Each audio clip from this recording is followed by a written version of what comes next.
point of solving murders if we're all going to die soon anyway? This is the question Ben Winters constantly asks throughout his novel, The Last Policeman. Hank Pallis, the homicide detective in Concord, New Hampshire, asks this question every day as it is his job to solve all of the murders going on in the town.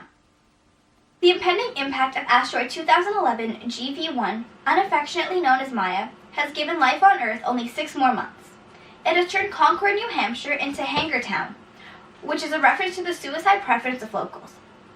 Rookie detective Hank Pallis is determined to stay on top of his caseload, even though many of his old colleagues seem to have cashed in and are bucket listing from now on. Enter, or rather exit, Peter Zell, whose death is Pallis's latest case. Any other cop would have let this apparent suicide go. The most interesting part of this novel is that absolutely no crimes really go reported anymore, because what's the purpose if everyone's going to go to jail for the exact same amount of time, which is 6 months, before everyone dies anyway. The imminent end of the world doesn't mean that everyone has shown their hands, just that there is a lot more at stake if they lose.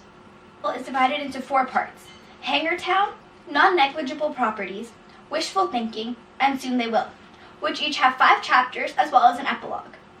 Each part has an introductory graphic giving the date and the asteroid's right ascension, declination, elongation, and delta, or distance from the Earth, in astronomical units. The first part is dated March 20th, and the last is April 11th. While the main story of this novel is the investigation of Peter Zell's murder, there are also many side stories which are connected to the main story in some way or the other. Each is focused around Detective Pallis's life. The first story is the one of his sister Nico and her missing husband Derek. Pallis's job is to help his sister find her husband before something bad happens to him. At the end of the novel, it is unknown whether Derek is dead or alive.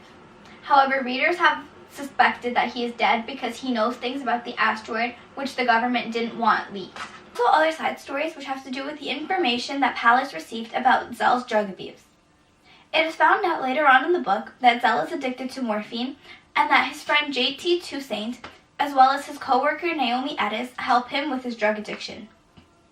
What would you do if there were only 6 months left on Earth?